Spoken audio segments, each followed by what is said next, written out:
भारत के सबसे खतरनाक त्यौहार आबि रहल है रक्षाबंधन।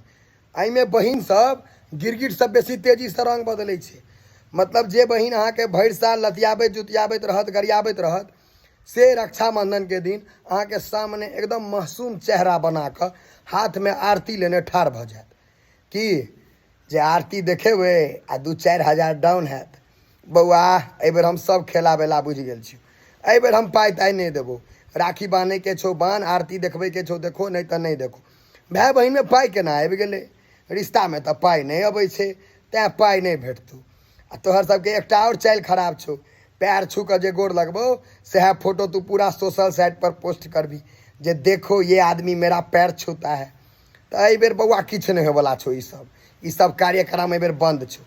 जो राखी बान्हे के छो तो बान्ह, नहीं बान्हे के छो तो छुट्टी कर, लेकिन पाइ ताइ नहीं होइवला छो एहि बेर। कैंसिल।